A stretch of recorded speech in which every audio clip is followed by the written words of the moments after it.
अस्सलाम वालेकुम, ये है introduction to psychology part 2 dear knowledge की तरफ से। अच्छा, हमने स्टार्ट किया है चैप्टर 2 में हम सीख रहे हैं इमोशंस के बारे में। और जैसे कि मैंने आपको बताया था कि चैप्टर 2 काफ़ी लेंथी है, इसलिए इसको मैंने डिफरेंट पार्ट्स में डिवाइड किया है ताकि आपके लिए समझने में और सीखने में आसानी होगी।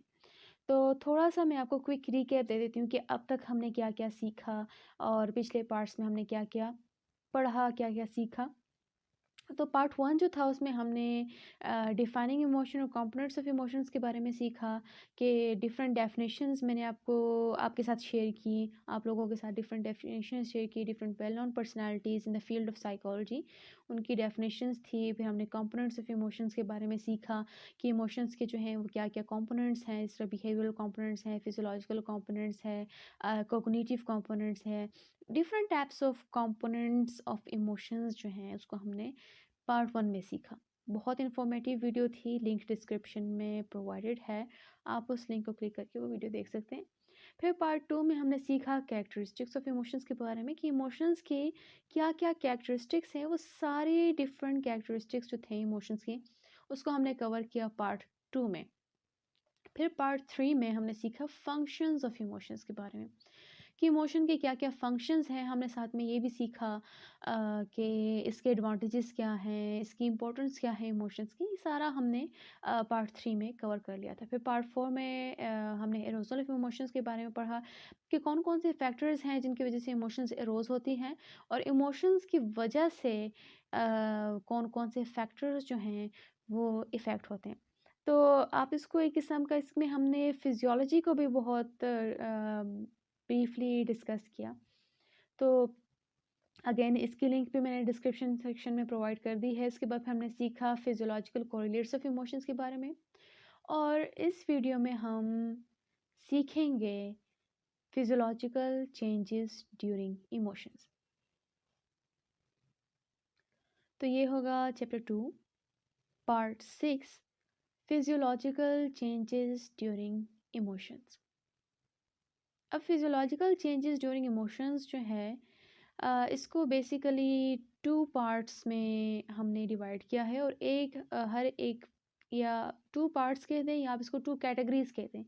फिजियोलॉजिकल चेंजेस ड्यूरिंग इमोशन तो हमने 2 कैटेगरीज में इसको डिवाइड किया है कि इंटरनल चेंजेस है कि हमारी बॉडी के अंदर क्या-क्या चेंजेस आ रही होती हैं, हमारी फिजियोलॉजी या किसी भी लिविंग ऑर्गेनिज्म जो है उनके बॉडी में कौन-कौन सी फिजियोलॉजिकल चेंजेस अकर हो रही होती हैं, सारा हम इंटरनल चेंजेस में पढ़ेंगे। फिर एक्सटर्नल फिजिकल चेंजेस, ये दूसरी कैटेगरी या दूसरा पार्ट आप इसको कह सकते हैं कि एक तो हमारी इंटरनल चेंजेस होगी, दूसरा एक्सटर्नल फिजिकल चेंजेस कौन-कौन सी या किस तरह जो है एक्सटर्नल फिजिकल चेंजेस या एक्सटर्नल फिजियोलॉजिकल चेंजेस जो हैं वो अराइज होती है because of the physiological changes during emotions या बिकॉज ऑफ इमोशंस।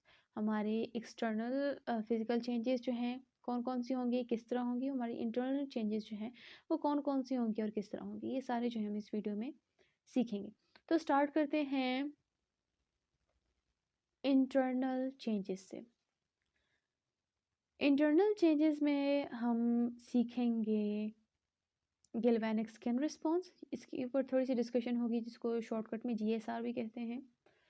उसके बाद फिर blood pressure, heart beat and blood volume. फिर उसके बाद हम डिस्कशन करेंगे रिस्पायरेशन और ब्रीथिंग साइकिल पे। उसके बाद फिर सीखेंगे टेम्परेचर एंड स्वेटिंग के बारे में कि इमोशनल स्टेट में टेम्परेचर कैसे चेंज होता है एक बंदे का और स्वेटिंग के ऊपर क्या असर पड़ता है। फिर प्यूपल ऑफ द आई, उसके बाद फिर सलाइवरी ग्लैंड के बारे में हम थोड़ा सा उसके ऊपर डिस्कशन करेंगे। उसके बाद फिर मसल टेंशन एंड ट्यूमर की तरफ आएंगे और फिर जो बाकी चेंजेस हैं जिसमें गूस फ्लैश है यानी कि जो रोमडे खड़े हो जाते हैं, रेडनेस ऑफ द स्किन है, गैस्ट्रोइंटेस्टाइनल मोटिलिटी है, मेटाबॉलिक रेट है, आई ब्लिंक्स हैं, आई ब्लिंक्स एंड मूवमेंट, हमारे आईज जो है किसी भी इमोशनल स्टेट्स में कोई भी इमोशनल चेंज हो, कोई भी इमोशनल स्टेट हो तो उसमें हमारी आई ब्लिंक्स और मूवमेंट जो है वो कैसे इफ़ेक्ट हो रही होती हैं। फिर content of urine and saliva etcetera, ये जितने भी बाकी चेंजेस हैं उस सबको जो है वन बाय वन सीखेंगे, पढ़ेंगे इस वीडियो में। तो स्टार्ट करते हैं। जो फर्स्ट हमारे पास है internal change, that is galvanic skin response. Shortcut में इसको हम GSR भी कहेंगे। इसको एपिडर्मल रिस्पॉन्स भी कहते हैं और गैल्वेनिक स्किन रिस्पॉन्स भी कहते हैं। अब एक शख्स की स्किन की इलेक्ट्रिकल कंडक्टेंस उसकी इमोशनल अरोजल के साथ इंक्रीज होती है। स्किन के एक पॉइंट से दूसरे पॉइंट तक जो बहुत वीक और अननोटिसेबल इलेक्ट्रिकल करंट है, उसकी रेजिस्टेंस की फ्लो अरोजल के इंक्रीज होने के साथ डिक्रीज हो जाती है। और इस मेजरमेंट को हम आमतौर पर गैल्वेनिक स्किन रिस्पॉन्स कहते हैं या सिंपली उसे GSR कहते हैं। जैसा कि आप में से काफ़ी लोग ये बात जानते होंगे कि नमी यानी मॉइस्चर ख़ास तौर पर साल्टी फ्लूइड जो होता है, अ, जो कि इमोशनल स्टेट के दौरान या गैल्वेनिक स्किन रिस्पॉन्स या शॉर्टकट में आप इसको GSR कह सकते हैं। तो इमोशनल स्टेट के दौरान GSR इफ़ेक्ट की वजह से या उसकी बदौलत इलेक्ट्रिसिटी की कंडक्टिविटी को इंक्रीज़ करती है। लेकिन चूँकि GSR स्वेट ग्लैंड की फिजियोलॉजी में ज़्यादा इन्वॉल्व होती है, तो एविडेंस ये शो करती है कि इमोशंस के दौरान सेक्रेट हुआ मॉइस्चर सिर्फ GSR की इफ़ेक्ट की वजह से कंट्रीब्यूट करते हैं। इसके बाद जो नेक्स्ट हमारे पास इंटरनल फिजियोलॉजिकल चेंज है वो है blood pressure, heart beat and blood volume, blood pressure और उसकी कंपोजिशन और हार्ट बीट की रेट को हम इमोशनल चेंजेस में as an indicator of changes use कर सकते हैं। ब्लड प्रेशर के इंक्रीज़ को और हार्ट बीट की रेट के इंक्रीज़ को इलेक्ट्रोकार्डियोग्राम, जिसको शॉर्टकट में EKG भी कहते हैं, तो ब्लड प्रेशर के इंक्रीज़ को और हार्ट बीट की रेट के इंक्रीज़ को हम इलेक्ट्रोकार्डियोग्राम के ज़रिए मेजर करते हैं या इसको इलेक्ट्रोकार्डियोग्राम के ज़रिए भी मेजर किया जा सकता है, किया जाता है। अब ये वाले इंक्रीज़ यूजुअली एक्साइटमेंट वाले इमोशनल एक्सपीरियंस में अकर होते हैं। किसी भी एरिया में ब्लड वॉल्यूम, ब्लड वेसल्स यानी ये जो हमारी रगें होती हैं, इसकी कंस्ट्रिक्शन और डायलेशन के ज़रिए रेगुलेट होती हैं, जो हमारे रंग को चेंज करती है। जैसे कि किसी भी ख़ास इमोशन के साथ स्किन जो है वो सुर्ख हो जाती है, जिसको हम ब्लश होना भी कहते हैं। बंदा जो है ब्लश कर जाता है। क्यों ब्लश कर जाता है? क्योंकि स्किन के कलर जो है वो थोड़ा-सा रेड हो जाता है किसी भी इमोशनल स्टेट में। मिसाल के तौर पे आप देखें कि गुस्से से लाल हो जाना या डर से रंग पीला पड़ जाना ब्लड की कंसंट्रेशन को रिफ्लेक्ट करता है। अब ब्लड की कंपोजिशन को हम इमोशन की एक्साइटमेंट से पहले और बाद में एनालाइज कर सकते हैं। अ, और ये इसलिए किया जाता है ताकि हम डिटरमाइन कर सकें blood sugar, adrenaline, red blood cells, acid base balance, इन सब की चेंजेस को हम डिटरमाइन कर सकें। इसलिए ब्लड की कंपोजिशन को हम इमोशन की एक्साइटमेंट से पहले और इमोशन की एक्साइटमेंट के बाद एनालाइज करते हैं। इसके बाद जो नेक्स्ट हमारे पास इंटरनल चेंज है वो है रिस्पायरेशन, या आप कह सकते हैं कि ब्रीथिंग साइकिल। एक शख्स जो किसी इंटेंस इमोशनल एक्सपीरियंस में हो, उसकी रिस्पायरेशन या ब्रीथिंग साइकिल की चेंजेस बग़ैर किसी ख़ास इंस्ट्रूमेंट के भी अपेरेंट होती है। मिसाल के तौर पर जैसे शदीद गुस्से वाले इमोशनल एक्सपीरियंस हो, अगर रिस्पायरेशन की क्लोज मेजरमेंट की जाए तो हम इवोकिंग स्टिमुलाई या इवन बहुत वीक इमोशंस के इवन छोटे ब्रीफ चेंजेस को भी ऑब्जर्व कर सकते हैं। अब किसी भी इमोशन प्रोवोकिंग स्टिमुलस के रिस्पांस में जो अचानक ब्रीथिंग में जो इंटरप्शन होती है, उसे हम नोटिस नहीं कर पाते हैं और उसकी ऑब्जर्वेशन के लिए भी काफ़ी सेंसिटिव इंस्ट्रूमेंट्स का सहारा लेना पड़ता है।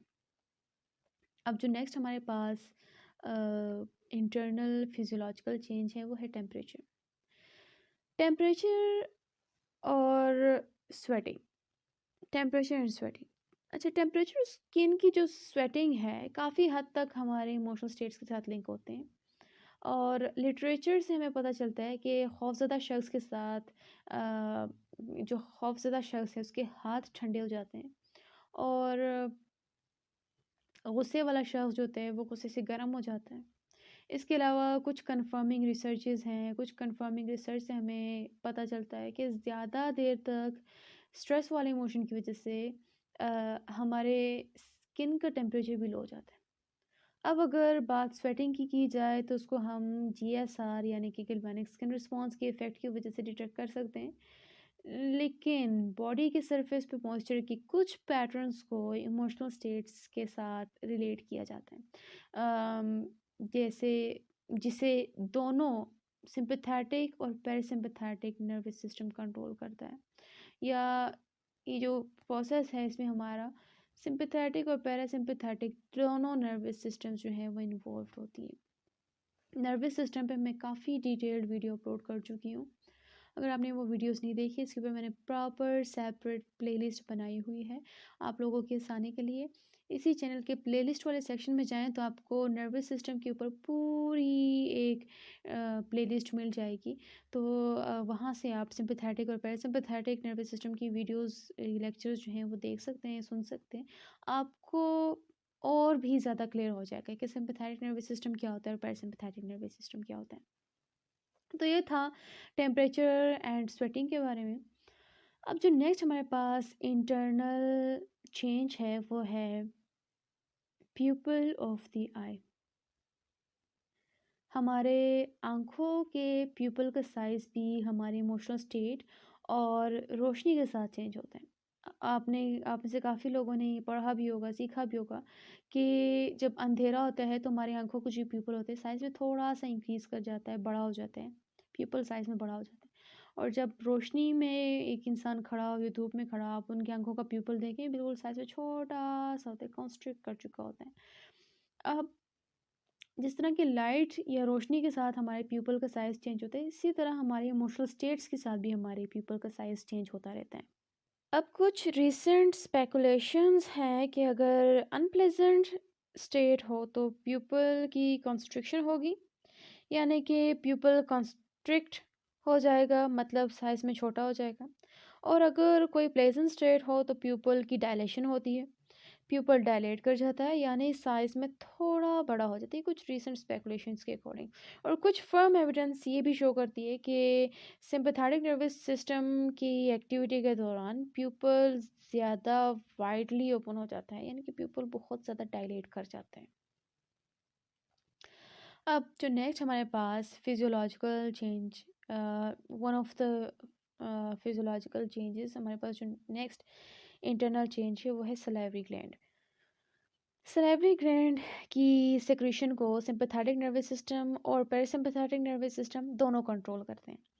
लेकिन कुछ एविडेंस के मुताबिक सिंपैथेटिक रिएक्शन के दौरान, जैसे खौफ यानी फियर वाली स्टेट होती है, उस दौरान ये सलाइवरी ग्लैंड सेक्रेट करना स्टॉप कर देते हैं, जिसकी वजह से मुंह खुश्क हो जाता है। कोई सी भी फियर वाली स्टेट हो सकती है, जब फाइट और फ्राइट या फाइट और फ्लाइट वाला जो स्टेट होता है, इसके ऊपर भी मैं अलग से वीडियो अपलोड कर चुकी हूँ। तो इस तरह की स्टेट्स में हमारी जो सलाइवरी ग्लैंड है वो सेक्रेट करना स्टॉप कर जाती है, क्योंकि ऐसे स्टेट में हमारा जो सिंपैथेटिक नर्वस सिस्टम है वो एक्टिव होता है, वो अपनी फंक्शंस को परफॉर्म करता है। तो हमेशा सिंपैथेटिक नर्वस सिस्टम में जो सलाइवरी ग्लैंड है वो हमेशा अपन सेक्रेट जो सलाइवा है उसको सेक्रेट करना स्टॉप कर देती है।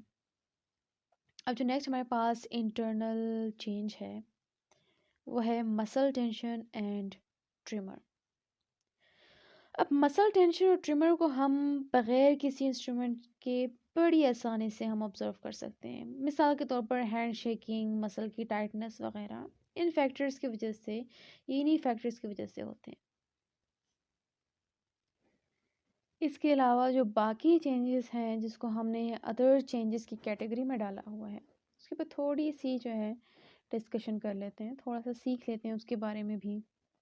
ये जो बाकी चेंजेस हैं इसको भी हम इमोशनल स्टेट के दौरान मेजर कर सकते हैं, जिस तरह कि गूस फ्लैश है, गूस बम्प्स भी इसको हम कहते हैं, रोमडे जो खड़े हो जाते हैं, स्किन पे जो बाल खड़े हो जाते हैं, ये भी वन ऑफ द इंटरनल या one of the physiological changes में हम इसको कह सकते हैं, क्योंकि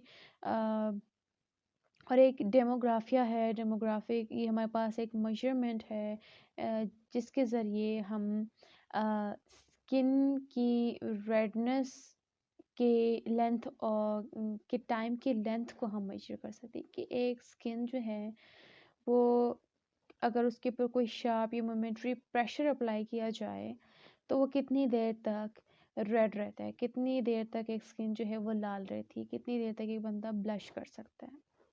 इसके बाद फिर गैस्ट्रोइंटेस्टाइनल मोटिलिटी है। तो गैस्ट्रोइंटेस्टाइनल मोटिलिटी हमारी जो डाइजेस्टिव प्रोसेसेस है इसके रिलेटिव एक्टिविटी को गैस्ट्रोइंटेस्टाइनल मोटिलिटी कहते हैं। इसको हमने आई थिंक यस इसको हमने एरोजोल ऑफ इमोशंस में भी बड़े डिटेल में पढ़ा था, फिजियोलॉजिकल कोरिलेट्स में भी हमने इसको बड़े डिटेल में पढ़ा था। तो gastrointestinal motility is one of the internal changes जो कि हमारे फिजियोलॉजिकल चेंजेस ड्यूरिंग इमोशंस में कंट्रीब्यूट करती है। इसके अलावा जो हमारे पास है मेटाबॉलिक रेट को भी हम मॉनिटर कर सकते हैं, आई ब्लिंक्स हैं, आई ब्लिंक्स है, आई की मूवमेंट है, इसको भी रिकॉर्ड किया जाता है। जो content of urine and saliva इसकी एनालिसिस, इसकी कंटेंट में चेंजेस इनकी एनालिसिस भी होती है, जिसके ज़रिए हमें पता चलता है कि कौन कौन सी इंटरनल चेंजेस जो हैं वो अराइज हो रही हैं। इसलिए हमने कंटेंट ऑफ यूरिन के बारे में ये पढ़ा था कि when a person is an emotional state, specially जो फाइट और फ्लाइट होती है, तो यूरिनरी ब्लैडर है इट रिलैक्सेस।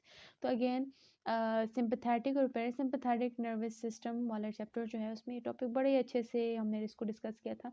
सलाइवा अगेन वही बात जैसे मैंने आपको कहा था कि सलाइवरी ग्लैंड जो है फ़ियर वाली स्टेट हो या इस तरह के खौफ वाली स्टेट हो, फाइट और फ्लाइट वाली स्टेट हो, तो उसमें हमारी सलाइवा ग्लैंड जो है वो सेक्रीशन स्टॉप कर देती है, जिसकी वजह से सलाइवा सेक्रेट होना बंद हो जाती है। तो इनकी एनालिसिस, इनकी चेंजेस इस इनके कंटेंट में जो चेंज आ रहा होता है उन सबको हम एनालाइज करते हैं, ताकि हमें एक बंदे के इमोशनल चेंजेस के बारे में या एक बंदे के फिजियोलॉजिकल या किसी भी लिविंग ऑर्गेनिज्म कि internal physiological changes during emotion के बारे में अच्छे से हमें पता चल जाए। अब इसके बाद जो नेक्स्ट पार्ट है या जो सेकंड कैटेगरी है, जो सेकंड पार्ट है, ये तो हमने सारा इंटरनल चेंजेस को पढ़ लिया। अब जो नेक्स्ट है that is external physical changes. External physical changes में हम फेशियल एक्सप्रेशंस के बारे में पढ़ेंगे। अगेन ज़ाहिर है कि ज़्यादातर हम एक इंसान को उनके चेहरे के तासुरात से ही पहचान जाते हैं कि बंदे का इमोशन क्या है, ये किस इमोशनल स्टेट में है। वोकल एक्सप्रेशन आवाज़ के चेंज होने से भी हमें एक बंदे के इमोशंस के बारे में पता चल जाता है। पोस्चरल एक्सप्रेशन एक बंदे के गेस्चर से, एक बंदे के पोस्चर से भी हमें बड़े अ, आसानी से उनकी इमोशंस के बारे में पता चल जाता है। ये कुछ एक्सटर्नल फिजिकल चेंजेस हैं, इसको हम ऑब्जर्वेबल चेंजेस भी कह सकते हैं। तो facial expression, vocal expression and postural expression. तो काफ़ी हद तक हम इमोशन को अंडरस्टैंड कर सकते हैं, जज कर सकते हैं एक इमोशनल बिहेवियर को, अगर हम उनकी इमोशन की मैनिफेस्टेशन करें, उनकी इमोशन की जांच पड़ताल करें, ऑब्ज़र्व करें, तो तब हमें बड़े आसानी से पता चल जाता है कि बंदा जो है इस वक्त किस इमोशनल स्टेट में है। जो हम नॉर्मली आम तौर पर अपनी ज़िंदगी में यही काम कर रहे होते हैं, दूसरों के इमोशंस को हम बड़े आसानी से समझ रहे होते हैं, और वो यही कुछ फैक्टर्स हैं, यही कुछ टॉपिक्स हैं जो हम इसी लेक्चर में पढ़ रहे हैं। इन्हीं के बेस पे हम अपनी नॉर्मल लाइफ में दूसरों के इमोशंस को बड़ी आसानी से समझ रहे होते हैं।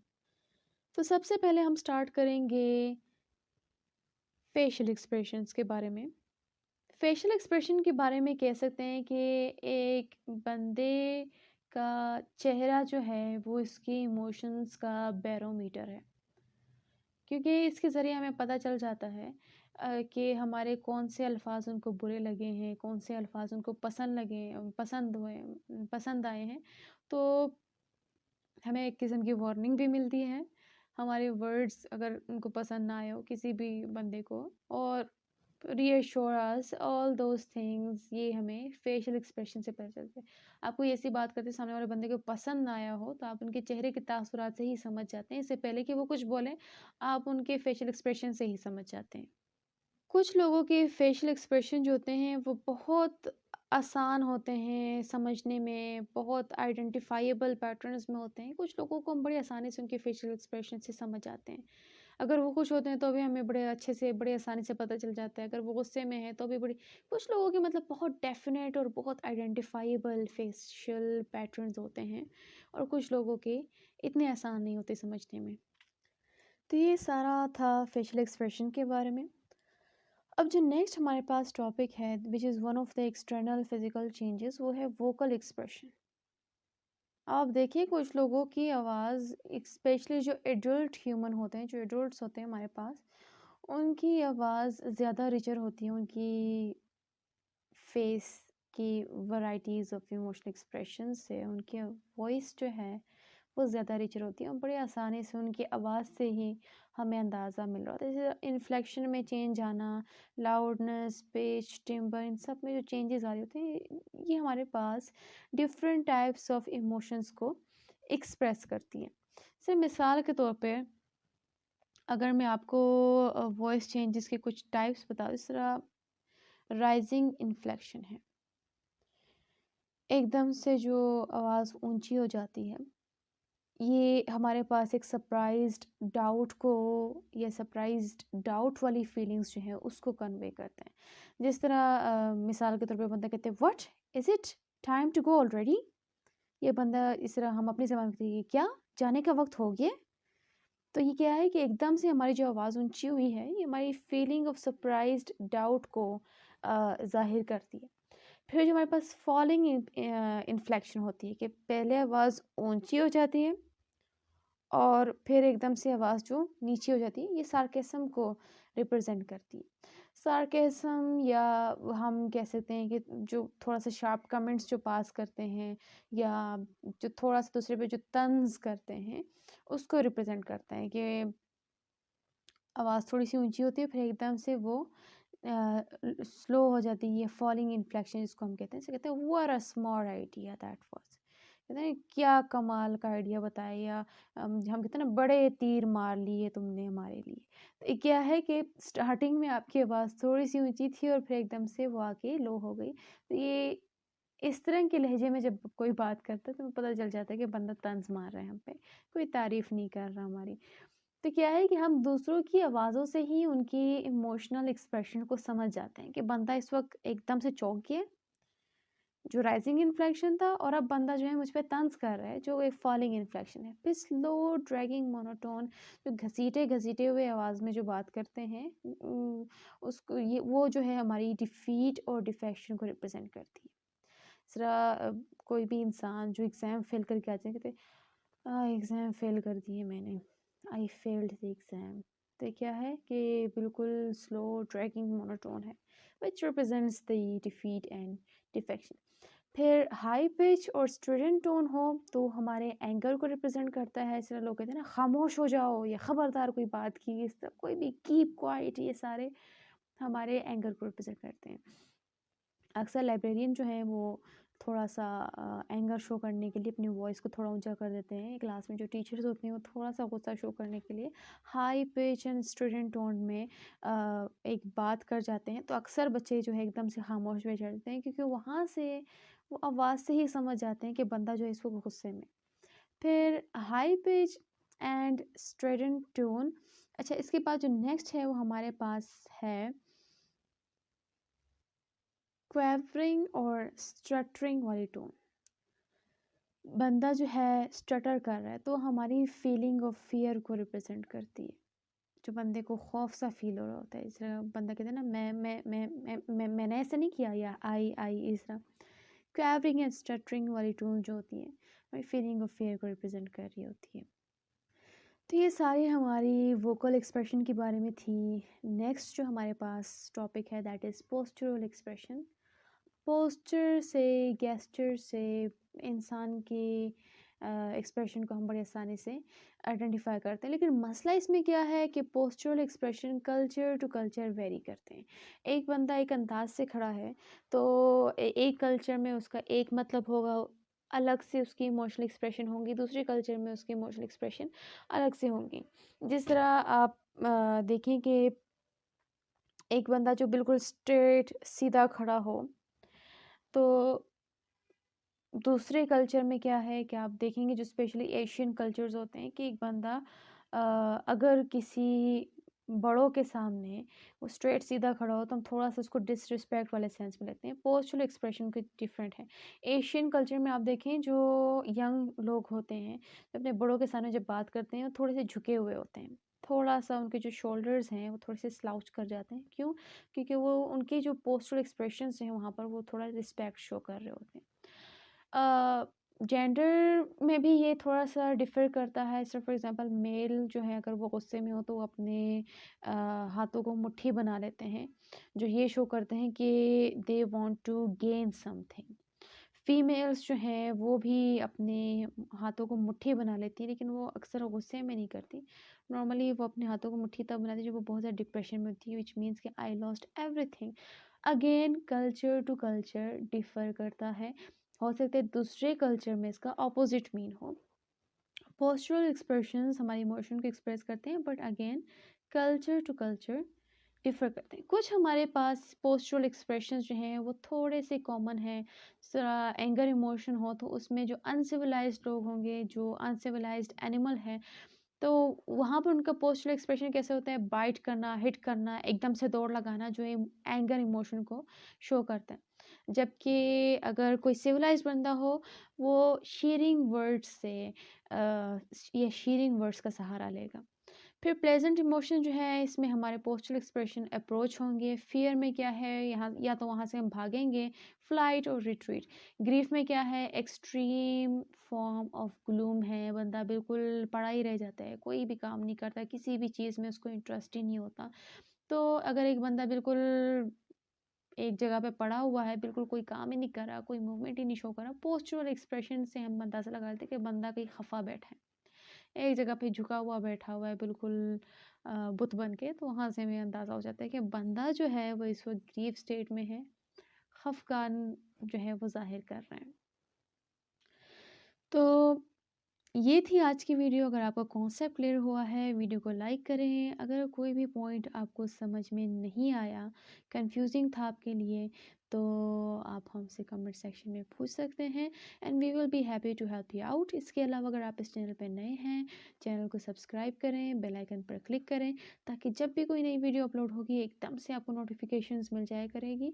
इसके अलावा चैनल के लिंक को वीडियोस के लिंक्स को अपनी फैमिली मेम्बर्स और फ्रेंड्स के साथ शेयर करें, बिकॉज शेयरिंग इज़ केयरिंग। और तब तक के लिए अल्लाह हाफिज़।